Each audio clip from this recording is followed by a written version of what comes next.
Hello everyone, कैसे हो आप सब। एक बार पुनः स्वागत है आप सभी का हमारे अपने YouTube channel Shiv coaching classes पर। उम्मीद करते हैं दोस्तों आप सभी मस्त होंगे, बेहतर होंगे, आप सभी की पढ़ाई भी अच्छे ढंग से चल रही होगी।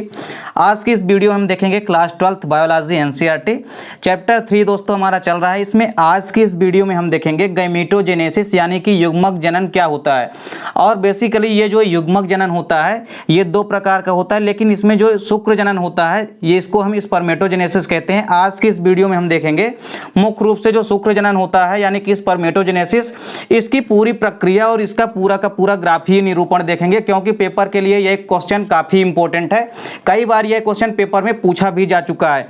तो देखिए सबसे पहले यदि हम बात करते हैं युग्मक जनन की यानी कि गैमेटोजेनेसिस की, तो देखिए युग्मकों के जो बनने की क्रिया होती है यही क्या कहलाती है, युग्मक जनन कहलाती है, यानी गैमेटोजेनेसिस कहलाती है। यानी formation of gametes is called gametogenesis. मतलब यदि युग्मक कोई भी निर्माण हो रहे हैं, चाहे वो मेल गैमीट हो चाहे वो फीमेल गैमीट हो, यदि ये आपस में इनका निर्माण हो रहा है तो इनको हम क्या कहेंगे, इनको हम कहेंगे युग्मक जनन। मतलब युग्मकों के जो बनने की क्रिया है या हम कह सकते हैं युग्मकों के निर्माण होने की क्रिया ही क्या कहलाती है, युग्मक जनन कहलाती है, यानी कि गैमेटोजेनेसिस कहलाती है। जब हम बात करते हैं किसी भी गैमेटोजेनेसिस की यानी कि युग्मक जनन की, तो यह प्रक्रिया दो स्टेप में संपन्न होती है। देखिए पहली जो है वो है शुक्र जनन, जिसको हम क्या कहते हैं, स्पर्मेटोजेनेसिस। देखिए शुक्र जनन जो होता है स्पर्मेटोजेनेसिस, सबसे पहले इसकी डेफिनेशन समझते हैं। तो देखिए बेसिकली ये प्रक्रिया होती कहाँ है, तो जो शुक्र जनन की प्रक्रिया होती है ये किसके अंदर होती है, वृषण यानी कि टेस्टिस के अंदर संपन्न होने वाली प्रक्रिया है। और इस प्रक्रिया में होता क्या है, तो इस प्रक्रिया में स्पर्म यानी कि शुक्राणुओं का निर्माण होता है। और शुक्राणु या स्पर्म ही क्या होते हैं, जो मेल होते हैं उनके प्रमुख रूप से जो युग्मक या गैमीट होते हैं वो क्या कहलाते हैं, वो शुक्राणु या स्पर्म कहलाते हैं। तो देखिए वृषण के अंदर शुक्राणुओं के जो बनने की क्रिया होती है यही क्या कहलाती है, शुक्र जनन कहलाती है। मतलब इस पूरी की पूरी प्रक्रिया में शुक्र जनन के प्रक्रिया में होगा क्या, शुक्राणुओं का निर्माण होगा। इसके बाद हम देखेंगे जो युग्मक जनन का दूसरा प्रकार है यानी जो अंड जनन होता है, उसको हम अगली वीडियो में आपको प्रोवाइड कराएंगे। तो देखिए जो शुक्र जनन होता है, सबसे पहले इसकी डेफिनेशन आपको समझ में आ गई होगी कि यह प्रक्रिया किसके अंदर संपन्न होती है, तो वृषण यानी कि टेस्टिस के अंदर संपन्न होती है। साथ ही साथ आपको यह पता होना चाहिए कि यह जो शुक्र जनन की प्रक्रिया है इसके परिणाम स्वरूप होता क्या है, तो इसके परिणाम स्वरूप शुक्राणुओं का यानी कि स्पर्म का निर्माण होता है।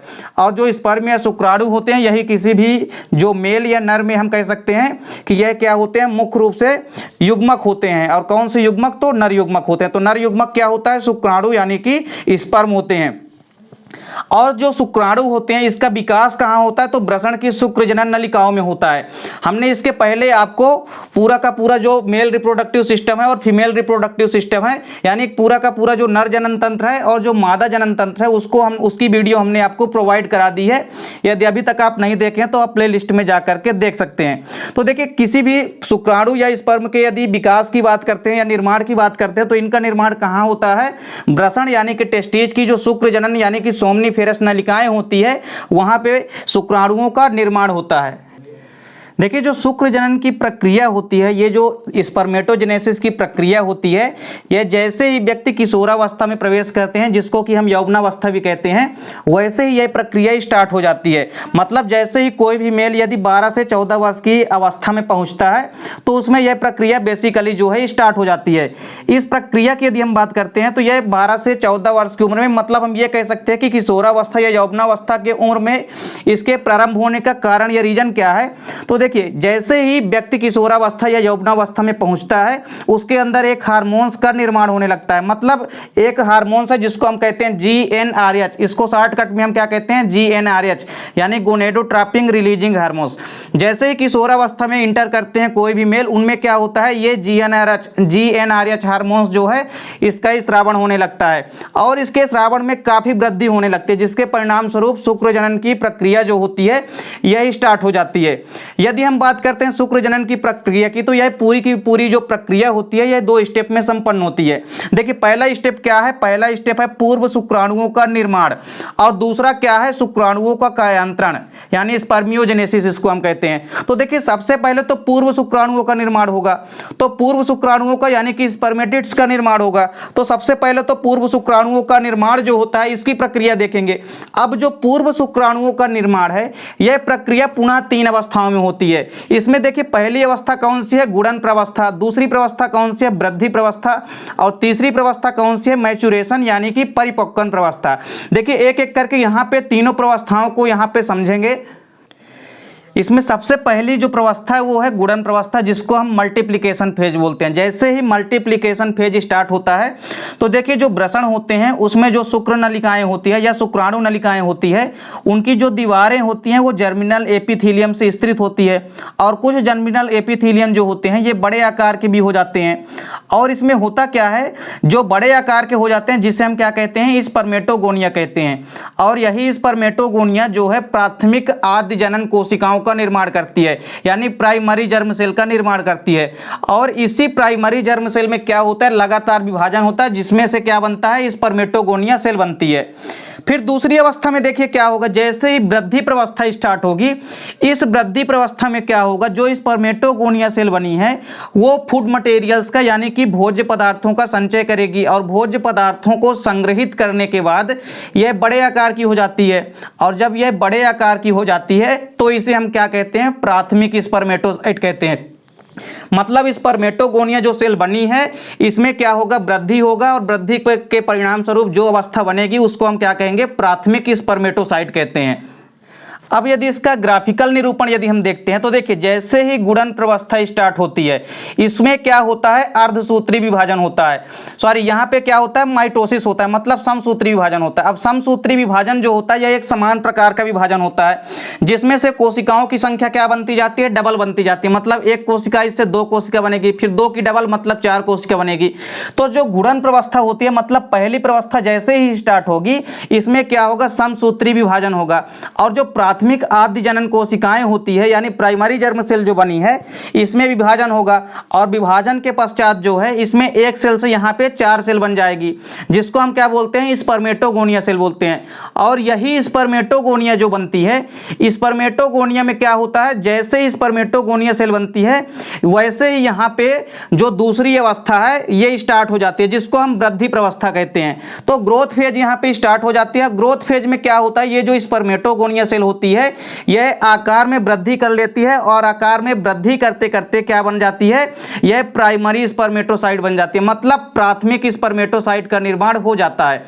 अब देखिए जैसे ही ग्रोथ फेज समाप्त होती है तो उसके परिणाम स्वरूप प्राइमरी स्पर्मेटोसाइट सेल बन जाती है। अब इस प्राइमरी स्पर्मेटोसाइट सेल में क्या होगा, यहां पे पुनः अर्धसूत्री विभाजन होगा, और यहां से अब इसमें जो है अर्धसूत्री विभाजन दो बार होगा। देखिए जैसे ही प्राइमरी स्पर्मेटोसाइट सेल बनती है वैसे ही तीसरी प्रवस्था, जिसको क्या हम बोलते हैं, जिसको हम बोलते हैं परिपक्वन प्रवस्था, वैसे ही परिपक्वन प्रवस्था जो है स्टार्ट हो जाती है। अब परिपक्वन प्रवस्था के परिणाम स्वरूप जो प्राइमरी स्पर्मेटोसाइट बनी है इसमें प्रथम अर्धसूत्री विभाजन होगा, मतलब टोटल जो अर्धसूत्री विभाजन होगा वो दो बार होगा। तो जब पहला अर्धसूत्री विभाजन होगा तो किसमें होगा, ये जो प्राइमरी स्पर्मेटोसाइट सेल बनी है इस प्राइमरी स्पर्मेटोसाइट सेल में क्या होगा, देखिए विभाजन होगा, मतलब अर्धसूत्री विभाजन होगा। तो यहां पे जब अर्धसूत्री विभाजन होगा तो इस प्राइमरी स्पर्मेटोसाइट से दो सेल बनेगी, जो कैसी होगी, यहां पे आप देख सकते हैं, जो कैसी होगी, हेप्लॉइड होगी। मतलब यहां पे जो प्राथमिक स्पर्मेटोसाइट सेल है ये कैसी है, डिप्लॉइड है, द्विगुणित है। लेकिन इसके परिणाम स्वरूप जो दोनों सेल बनी है ये कैसी हैं, ये सेकेंडरी स्पर्मेटोसाइट बनी है। और इसमें से जो सेकेंडरी स्पर्मेटोसाइट का निर्माण होता है तो आप यहां पे ये कह सकते हैं कि जो सेकेंडरी स्पर्मेटोसाइट के परिणाम स्वरूप जो दोनों सेल बनी है, तो ये जो दोनों सेकेंडरी स्पर्मेटोसाइट बनी है इनकी संख्या कितनी बचती है, हेप्लॉइड, मतलब जो गुणसूत्रों की संख्या होती है वो अगुणित हो जाती है। तो सेकेंडरी स्पर्मेटोसाइट में कभी कभी ये भी पूछा जाता है कि सेकेंडरी स्पर्मेटोसाइट में जो कोशिकाएं होती है वो अगुणित होती है या द्विगुणित होती है। तो ये चीज आपको यहां पे ध्यान में रखना है कि सेकेंडरी स्पर्मेटोसाइट जो होते हैं इनमें गुणसूत्रों की संख्या अगुणित होती है, यानी कि हेप्लॉइड होती है। अब जो प्राइमरी स्पर्मेटोसाइट सेल बनी है इसमें क्या होगा, अर्धसूत्री विभाजन हो गया, और अर्धसूत्री विभाजन के बाद यहां पे सेकेंडरी स्पर्मेटोसाइट बन गए हैं। अब जैसे ही सेकेंडरी स्पर्मेटोसाइट बनेंगे इनमें पुनः अर्धसूत्री विभाजन होगा, और इस अर्धसूत्री विभाजन को हम बोलेंगे दूसरा अर्धसूत्री विभाजन, मतलब ये द्वितीयक अर्धसूत्री विभाजन है। अब इस अर्धसूत्री विभाजन में भी क्या होगा कि यहाँ पे दो कोशिका है और दोनों कोशिकाएं कैसी है, हेप्लॉइड है। मतलब जो सेकेंडरी स्पर्मेटोसाइट बनी है ये कैसी है, हेप्लॉइड है। अब इन दोनों कोशिकाओं में पुनः अर्धसूत्री विभाजन होगा। तो पुनः अर्धसूत्री विभाजन के परिणाम स्वरूप यहाँ पे देखिए स्पर्मेटिड्स का निर्माण हो जाएगा और 4 स्पर्मेटिड बनेंगे। यहाँ पे कितने स्पर्मेटिड बनेंगे, 4 स्पर्मेटिड बनेंगे। और देखिए स्पर्मेटिड का निर्माण हो जाएगा क्योंकि यहाँ पे सेकेंडरी स्पर्मेटोसाइट पहले से ही कैसे थे, अगुणित थे। तो इससे जो कोशिकाएं बनेगी वो भी कैसी है, अगुणित है।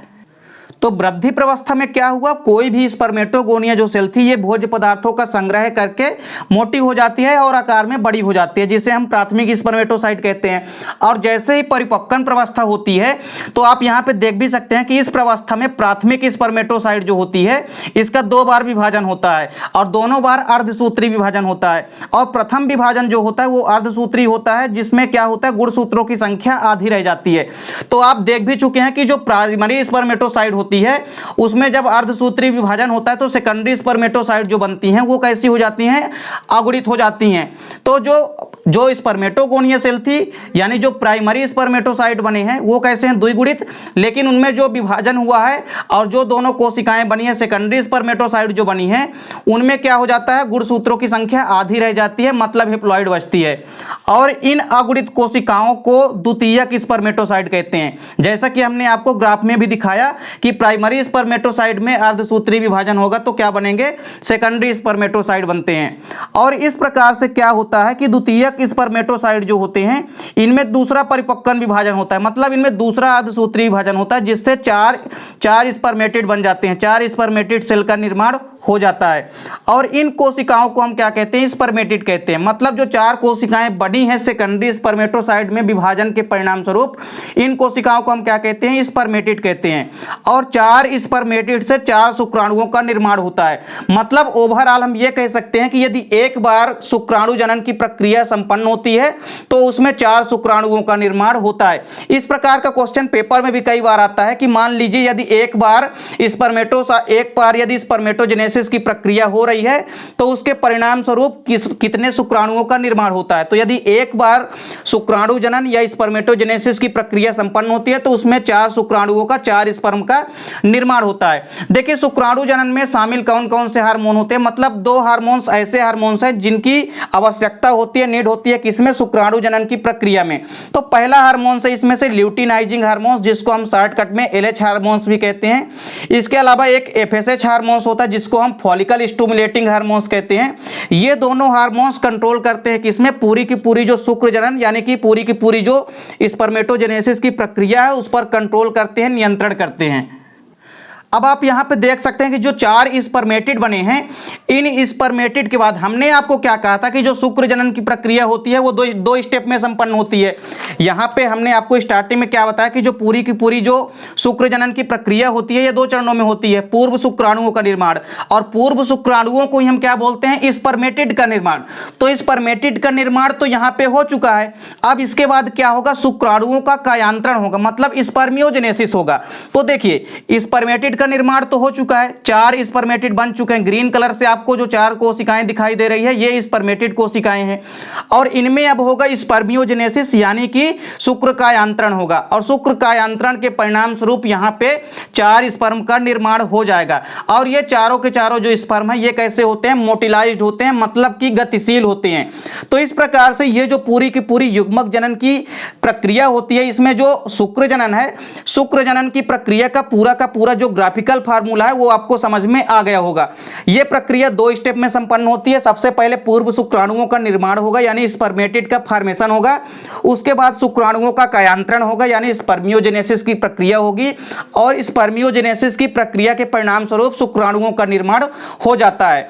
अब देखिए शुक्राणुओं का निर्माण तो हो गया, अब इसमें आपने क्या देखा कि 2 हार्मोन्सों की भूमिका होती है, एक तो ल्यूटिनाइजिंग हार्मोन्स होता है और दूसरा क्या होता है, फॉलिकल स्टिमुलेटिंग हार्मोन्स। अब देखिए जो पूरा का पूरा जो नर जनन तंत्र है इसका जो हार्मोनिक कंट्रोल है, मतलब ये पूरी की पूरी जो स्पर्मेटोजेनेसिस की प्रक्रिया है इस पर हार्मोनल कंट्रोल कैसे होता है, मतलब जो हार्मोन्स होते हैं इनका नियंत्रण कैसे होता है। तो देखिए जैसे ही जो शुक्र जनन की क्रिया होती है यौवनावस्था प्रारंभ होने पर शुरू होती है, जैसा कि हमने आपको पहले ही बताया, जब हाइपोथैलेमस द्वारा एक हार्मोन्स का स्त्रावण होता है जिसको हम क्या कहते हैं GnRH हार्मोन्स, मतलब जो हाइपोथैलेमस होता है मानव का इसके द्वारा एक हार्मोन्स का स्रावण होने लगता है जैसे ही यौवनावस्था प्रारंभ होती है। उस हार्मोन्स को हम कहते हैं गोनेडोट्रोपिक रिलीजिंग हार्मोन्स। जैसे ही गोनेडोट्रोपिक रिलीजिंग हार्मोन्स का स्रावण होने लगता है वैसे ही शुक्र जनन की प्रक्रिया शुरू होती है। देखिए ये जो गोनेडोट्रोपिक रिलीजिंग हार्मोन्स होता है इसकी उच्च मात्रा जो होती है वह अग्र पीयूष ग्रंथि द्वारा क्रिया करते हैं जिसके द्वारा गोनेडोट्रोपिन के स्रावण को प्रेरणा मिलती है। अब इसके अलावा यदि बात करते हैं, हमने क्या कहा कि मुख्य रूप से दो हार्मोन्सों की भूमिका होती है। पहला हार्मोन्स कौन सा है LH हार्मोन्स, जिसको हम क्या कहते हैं ल्यूटिनाइजिंग हार्मोन्स। जो ल्यूटिनाइज हार्मोन्स होता है यह लीडिंग कोशिका प्रक्रिया करता है। जब हमने आपको शुक्राणुओं की संरचना वृषण की संरचना है उसमें आपने क्या देखा है कि जो वृषण का अनुप्रस्थ काट होता है उसमें आपको लीडिंग कोशिकाएं दिखाई देती है। लीडिंग कोशिकाओं को हम अंतराली कोशिकाएं भी कहते हैं। तो ये जो लीडिंग कोशिका होती है इस पर क्रिया करता है, मतलब जो LH हार्मोन्स होता है यह लीडिंग कोशिकाओं पर क्या क्रिया करता है, वे इससे प्रेरित होकर के एंड्रोजन का स्त्रवण करते हैं। और बेसिकली ये जो एंड्रोजन है ना इसी को हम क्या कहते हैं टेस्टोस्टेरोन हार्मोन भी कहते हैं।